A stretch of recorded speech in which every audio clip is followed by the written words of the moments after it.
চলো আজকে তোমাদের সাথে একটা ফাঁকিবাজির দিন শেয়ার করি, সেই সাথে সাথে 10 ঘন্টার পড়ার রুটিন। সো এভরিওয়ান, কেমন আছো তোমরা? আশা করি সবাই খুব ভালো আছো। আমার চ্যানেলে একটা নতুন ব্লগে তোমাদের জানাই অনেক ওয়েলকাম। বাড়ি আসার সময় শিয়ালদা স্টেশনে একটু ঘুরছিলাম, ভাবলাম শীতের জন্য একটা সোয়েটারের মতো কিছু নিতে হবে, এখন হালকা হালকা বাইরে বার হলে ঠান্ডা লাগছে। তো চলে গেছিলাম শিয়ালদার বাজার, কলকাতাতে শিয়ালদার বাইরে স্মার্ট বাজার আছে, বাট ওখানে আর গেলাম না। ওখানে একটু একটু সামান্য হাঁটতে হবে, তো দেখছি কে আবার অত হাঁটছে, এটা একটু কম হাঁটতে হবে, সেই জন্য এখানে গেলাম। আর তাছাড়া আমার একটা মাথায় অন্য একটা প্ল্যান ছিল। আসলে 1:30টার সময় না একটা ট্রেন আছে, ওই ট্রেনটা আমার ধরার ইচ্ছা ছিল। ওই ট্রেনটা আমার যেতে খুব ভালো লাগে, একটু ফাঁকা ফাঁকা থাকে সেই জন্য। বাট কী আর করবো, দেখো যে সোয়েটারটা দেখালাম ওটা কিনেছিলাম, আর একেবারে 3:30 বেজে গেছে। তারপর ভাবলাম একটু রেস্ট নিয়ে নিই। আর ওই যে 2000 রেস্ট নিতে years গেলাম, later. একেবারে রাত 8টার সময় ঘুম ভেঙেছে, এত পরিমাণে আমি ঘুমিয়েছি। তাই সেদিনকে আর ভাবলাম পড়বো না, মা বললো আজকে রেস্ট নে, প্রতিদিনই তো পড়ছিস। তাই সেদিনটা আর কি পড়লাম না। তারপর শেয়ার করছি একেবারে সকালবেলা, পরের দিন ব্রেকফাস্ট করে টু ডু লিস্টটা বানিয়ে নিয়েছিলাম। প্রথমেই প্রতিদিনের মতো রেখেছিলাম লাইফ সায়েন্স। আমি প্রতিদিনই পড়াটা শুরু করি লাইফ সায়েন্স দিয়ে, কারণ পড়তে বসার সময় প্রথমে যে পড়াটা রাখি না, সেটা পড়তে একটু এনার্জিটা বেশি লাগে। আর লাইফ সায়েন্সে কিন্তু আমি প্রতিদিনই 2টো চ্যাপ্টার করার চেষ্টা করি।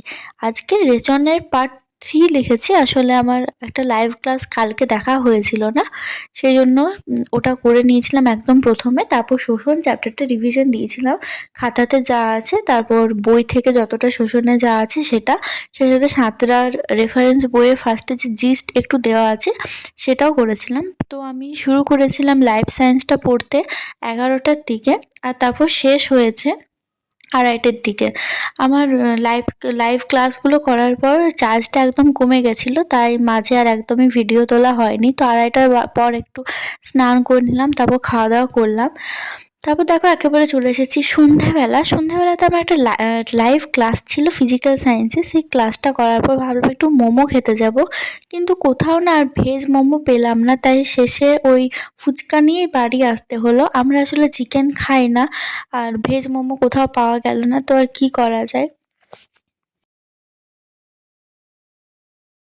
তারপর দেখো 8টার সময় একেবারে ফিজিক্যাল সায়েন্সটা পড়তে বসে গেছি, আর আমি না ভুল করে প্রথমে লাইফ সায়েন্সের খাতা নিয়ে নিয়েছিলাম। তারপর সেটাকে রেখে আবার ফিজিক্যাল সায়েন্সের খাতাটা আনলাম। প্রথমে খাতাতে যা লেখা আছে সেই সমস্ত কিছু মুখস্থ করে নিয়েছিলাম। আমাকে অনেকে কমেন্ট করছো যে যে ক্লাসগুলো তোমরা করছো বা অন্য কোথাও থেকেও যেখানে কোচিং নিয়েছো, সেটা কি লিখে রাখাটা ভালো, নাকি এমনি নর্মাল পিডিএফ দেখে পড়লেও হয়? তো এটা আমার নিজের মনে হয় লিখে রাখাটা ভালো। এটা ঠিক একটু টাইমটা লাগে, কিন্তু একবার লিখে রাখলে না ওইটা আমার একটু বেশি মনে থাকে, কারণ যখন লিখছি তখনও কিন্তু একবার রিভিশন হয়ে যাচ্ছে। সেই কারণে আমার অতটাও কিছু মনে হয় না। হ্যাঁ, তবে আমিও একবার ভেবেছিলাম যে লিখবো না।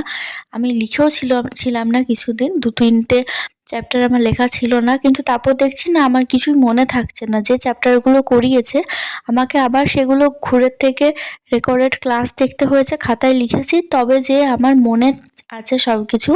তার জন্য তারপর থেকে আর একটাও এমন রাখি না যে লিখি না। হ্যাঁ, হয়তো প্রতিদিনেরটা প্রতিদিন লেখা হয় না, যেটা বাকি পড়ে যায় সেটা পরে লিখে নিই, কিন্তু খাতায় লিখি। এরপর এটা তোমাদের নিজেদের ওপর নির্ভর করছে, কারণ অনেকজনই আছো যারা পিডিএফ দেখে বই থেকে আরামসে মুখস্থ করে নিতে পারো, মনে থাকে। বাট আমার থাকে না, সেই কারণে আমি লিখে নিই। লিখে লিখে আমার অনেকগুলো খাতা জমে গেছে, কি আর করব। আর সব থেকে বেশি খাতা জমেছে লাইফ সায়েন্সে। ফিজিক্যাল সায়েন্সে কিন্তু এখনো অবধি একটা খাতাও শেষ হয়নি, লাইফ সায়েন্সে কিন্তু প্রচুর। এখনই 2টো খাতা না 3টে খাতা চলছে। তারপরে লাইফ সায়েন্সে ফিজিক্যাল সায়েন্সে বইটা পড়ছিলাম। বইটা কিন্তু আমি আগে একবার মাত্র পড়েছি, তারপর আমার বইটা পড়া হয়নি। আর বলগতি চ্যাপ্টারটাও আমি ওই একবারই পড়েছি, তারপরে প্রথমবার রিভিশন দিচ্ছি। আর ফিজিক্যাল সায়েন্সটা আমার মাথায় বেশি থাকে না, সেই জন্য রিভিশনটাও না রিভিশনের মতো মনে হলো না। যাই পড়ছি সেগুলোই দেখছি একটু একটু ভুলে গেছি। এমসিকিউগুলো করছিলাম, এমসিকিউগুলো দেখলাম সবগুলো মনে থাকছে না। ওই 50টার মতো এমসিকিউ ছিল, তার মধ্যে 25-30টার মতো এমসিকিউ দেখছি মনে আছে, বাট বাকিগুলো ভুলে গেছি। তাই একটু ভালো করে পড়ে নিলাম আরেকবার। লাইফ সায়েন্সটা যত সহজেই মনে থেকে যায়, মুখস্থ হয়ে যায়, কিন্তু ফিজিক্যাল সায়েন্সটা ততটাই হার্ড। এরপর আমি ভাবছি লাইফ সায়েন্সে বেশি গুরুত্ব না দিয়ে আমাকে ফিজিক্যাল সায়েন্সে বেশি সময় দিতে হবে। আসলে আমাকে ফিজিক্যাল সায়েন্স পড়তেও বেশি ভালো লাগে না, তাই জন্য আমি কোনো দিনই ফিজিক্যাল সায়েন্স ফার্স্টেও রাখি না, আবার শেষেও রাখি না। সবসময় না ওই মাঝামাঝি রাখার চেষ্টা করি। তোমরাও কিন্তু এটা করতে পারো। যে সাবজেক্ট পড়তে ভালো লাগবে না ওটা কিন্তু একেবারেই লাস্টের দিকে রেখো না, আর একেবারে ফার্স্টের দিকে রেখো না, তাহলে কিন্তু ওটা আরও বেশি বোরিং লাগে পড়তে। আমি দেখেছি সেটা, সেই জন্য তোমাদেরকে বললাম যদি কারো এরকম হয় এই টিক্সটা অ্যাপ্লাই করতে পারো, এটা কাজে লাগতে পারে। তাও ফিজিক্যাল সায়েন্সটা পড়া হলো রাত 10টা 15-র দিকে। তারপরে খেয়ে নিয়েছিলাম, খাওয়ার পরে জাস্ট ওই 10-15 মিনিটের মতো একটু শুয়ে রেস্ট নিয়েছিলাম।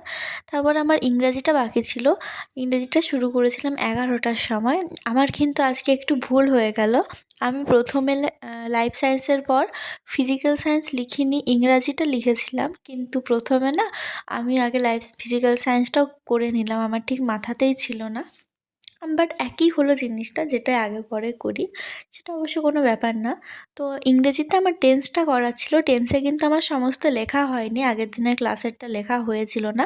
তো প্রথমে ওটা খাতাতে একটু লিখে নিলাম, তারপরে আগের দিনের ক্লাসটা আরেকবার দেখে নিলাম। ওটা কিন্তু 2x স্পিডে দেখেছি, পুরো একসাথে দেখিনি, আর অনেকটা স্কিপ করে করে দেখেছি, সেজন্য আমার একদমই বেশি টাইম লাগেনি ওই ক্লাসটা দেখতে। তারপরে সাঁতরার বই থেকে টেন্সের যে সামান্য 2 পেজে দেওয়া ছিল থিওরিটা, সেটা একটু পড়ছিলাম। বাট আমার এটা বেশি ভালো লাগেনি, কারণ একটু বেশি রুলসভাবে দেওয়া আছে। অবশ্য গ্রামার বই আমার নিজের পার্সোনালি কোনো দিনই ভালো লাগেনি, আমি আজ পর্যন্ত কোনো গ্রামার বই পড়িও নি। সেজন্য শুধুমাত্র ডাফ অ্যান্ড দত্তের যে একটা বই পাওয়াতো সেটা আমি প্র্যাকটিসের জন্য নিতাম, আর রায় মার্টিনের প্রশ্নবিচিত্রা কিনতাম, সেখান থেকে ইংরেজিতে গ্রামার প্র্যাকটিস করতাম। ক্লাস যখন 9-10-এ পড়তাম তখন মনে আছে। ইংরাজির ক্লাসটা আমার সবথেকে বেশি ভালো লাগতো, তখন ইংরেজি টিউশনটাও সবথেকে বেশি ভালো লাগতো, ফেভারিট ছিল একেবারে। আর এখনও সেটাই হয়েছে, এখনও কোচিংয়ে কিন্তু আমার ইংরেজিটা করতে সবথেকে বেশি ভালো লাগে। আমি সব ক্লাস মিস করলেও চেষ্টা করি ইংরেজি ক্লাসটা সবসময় লাইভ দেখার, কারণ ওটা জানি না কেন বাট আমার অনেক বেশি ভালো লাগে ইংরেজি ক্লাসটা করতে। এটা কিন্তু আবার কেউ ভেবো না আমি প্রমোশন করছি। হ্যাঁ, প্রমোশন ভিডিও আর নিজের এক্সপিরিয়েন্স বলার মধ্যে কিন্তু অনেকটা তফাৎ আছে। এই সহজ জিনিসটাও কেন জানি না সবাই বোঝে না, বাট এটা কিন্তু একদমই ইজি ব্যাপার। যখনই কোনো প্রমোশন ভিডিও করব অবশ্যই সেই চ্যানেলটা ট্যাগ করা থাকবে, ডেসক্রিপশানে দেওয়া থাকবে।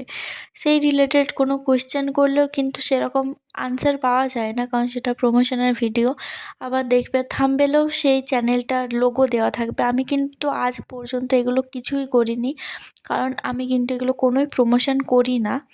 আমাকে একজন কমেন্টে বলেছিল আমি নাকি আমার কোচিং সেন্টারটা প্রমোশন করছি, তারপর থেকে আমি অবশ্য আর নামও নিই না, কারণ আমি চাই না কারোর মধ্যে ভুলভাল ধারণা জন্মাক। একজন বলে সেটা দেখে আবার অনেকের মনে সেটা আসতে পারে, সেই জন্য। তো যাই হোক, দেখো ইংরেজিটা কমপ্লিট করেছিলাম 1:45-র দিকে, তারপর 1টার সময় রিজনিংটা করতে বসেছি। প্রথমে কয়েকটা ক্লাস দেখে নিয়েছিলাম, কোচিংয়ের ক্লাস ছিল, সেই সাথে সাথে হিন্দির কয়েকটা ক্লাস দেখেছিলাম, রিজনিংয়ের কয়েকটা বলতে বেশি কিন্তু একদমই দেখতে পারিনি, 2টোর মতো ক্লাস দেখেছিলাম ইউটিউব থেকে, 2x স্পিড দিয়ে দেখেছি। ওগুলো কিন্তু খাতাতে লিখিনি, কারণ সেগুলো খাতাতে লেখার মতো আমি আর বুঝলাম না, মানে বুঝে গেলে ওটা হয়, ওটা তো অনেকটা অঙ্কের মতোই, সেজন্য খাতায় লিখলাম না। আর এখন যে সাঁতরার বইয়ে লাস্টের যে নাম্বার সিরিজের প্যাটার্নগুলো আছে ওইগুলো একটু পড়ে পড়ে বুঝছিলাম কোনটা কী আছে। পুরো সময়টা আমার ওই ক্লাস করতে গেল রিজনিংয়ের। কোচিংয়ের থেকে যে ক্লাসটা করলাম সেটা ওই 2 ঘন্টার মতো টাইম লাগলো। তারপর ইউটিউবে 2টো ভিডিও দেখলাম, ওগুলো বেশি একদমই বড় ছিল না, 40 মিনিট করে করে ছিল। কিন্তু ওটা আর পুরোটা করতে পারিনি, কারণ প্রচণ্ড ঘুম পাচ্ছিল, ভোর হতে আসে, সে কারণে আর করলাম না। আর আমি যে 10 আওয়ার্স স্টাডি চ্যালেঞ্জটা নিয়েছি দেখছি সেটাও কমপ্লিট হয়ে গেছে, তাই ভাবলাম পরের দিনই করবো, আর একদমই পারছিলাম না। আর একটু পরে অনেক সবাই ঘুম থেকে উঠবে, অ্যালার্ম বাজবে সবার, সকলে ঘুম থেকে উঠবে, আর আমি তখন ঘুমাতে যাব। দিন দিন পুরো প্যাঁচা হয়ে গেছি রাত জেগে জেগে। এইমাত্র পড়া কমপ্লিট করলাম, বাট পুরোটা আর কমপ্লিট করতে পারলাম না। অবশ্য লাইভ ক্লাস মানে রেকর্ডেড ক্লাস, সেই সাথে ইউটিউবে রেকর্ডেড ক্লাস যতটা দেখেছি, রিজনিংয়ে নাম্বার সিরিজটা অনেকটাই পুরো কমপ্লিট হয়ে গেছে। তাও ভাবলাম যে সাঁতরার বইটা থেকে কিছুটা করব, বাট ওই এক পাতাও পুরো কমপ্লিট করতে পারিনি। ঘুম পাচ্ছিল, তাই ভাবলাম বাদ দিয়ে এবার পরের দিন দেখা যাবে। 10 ঘন্টা পেরিয়েও গেছে, সে কারণেও চলো দেখাই কটা বাজছে। এই দেখো, এই এতটা পর্যন্ত মনে হয় করেছি, তারপর আর করা হয়নি। আর ওই দেখো ঘড়িতে বাজে 3:20 মতো, 3:20 বাজে। আর একটু পরে 4টা বাজবে, ভোর হয়ে যাবে, সবাই ঘুম থেকে উঠবে পড়ার জন্য। আর আমি এখন পড়া কমপ্লিট করে ঘুমাতে যাচ্ছি। আসলে অত সকালে তো উঠতে পারি না, সেই জন্য ভাবলাম রাত জেগে পড়াটা শুরু করি, না হলে আর হবে না। বসে ঘুমালে ঘুমাতেই থাকবো, তার জন্য। বাট আজকের মতো ভিডিওটা এখানেই শেষ করছি। সবাই খুব ভালো থেকো, সুস্থ থেকো, আর মন দিয়ে পড়াশোনা করো। আর যতটা পারবে ততটা পড়ো। একদমই কেউ এতটা রাত জেগে হঠাৎ করে পড়া শুরু করে দিও না। আসলে আমার রাত জাগার অভ্যেসটা অনেক দিন থেকেই আছে। আমি আগে সারাদিনে একদমই পড়তাম না, শুধু রাত্রে পড়তাম। তখনও 2-2:30 পর্যন্ত পড়েছি। সেই অভ্যাসটা আমার একদমই আছে। আবার আমি আগে যখন মেসে থাকতাম, আমার ট্রেন থাকতো সকাল 5:30টার সময়, তখন আমাকে উঠতে হতো 3:30টায়। মেস থেকে বার হতাম 4:30টার সময়, একদম অন্ধকার থাকতো। একা একা যেতাম, অনেকটা যেতে হতো, তারপর অটো পেতাম। ভিডিওটা বন্ধ করে দিতে হয়েছিল, প্লেন যাচ্ছিলো, সেই আওয়াজটা আসছিল প্রচুর, সেই জন্য। তো তখন না আমি রাত্রে ঘুমাতাম না, যে রাত্রে ঘুমালে আর অত 3:30টার সময় ওঠা আমার পক্ষে সম্ভব ছিল না। তাই সেদিন সারা রাতটা জেগে থাকতাম, তারপর 3:30 বাজতেও রেডি হতাম, যেতাম। তারপর যে 5:30টার সময় ট্রেনে চাপতাম, ট্রেন চলার পর থেকে আমি পুরো ঘুমিয়েই থাকতাম। 12টা 12:30 পৌঁছাতে লেগে যেত, এমনিতে টাইম ছিল 11:20 দিকে, বাট জানোই তো ট্রেন লেট থাকে, সেই জন্য পুরো ট্রেনটা আমি ঘুমিয়ে ঘুমিয়ে আসতাম। এত কী করে মানে আমি নিশ্চিন্তে ঘুমাতাম সেটা আমি নিজেও জানি না।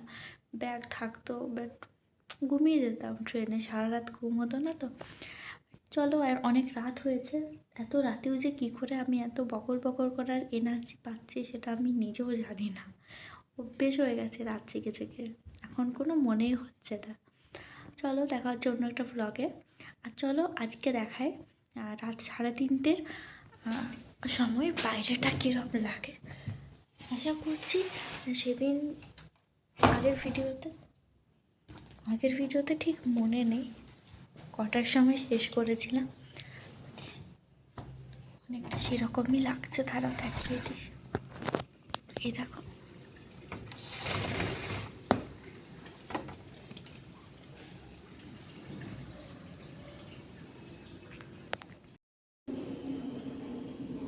দেখো পুরো ফাঁকা, এখানে দুটো লাইট জ্বলছে, আর ওই যে দূরে থানা, আর এই নীল বিল্ডিংটা হচ্ছে ফায়ার অফিস।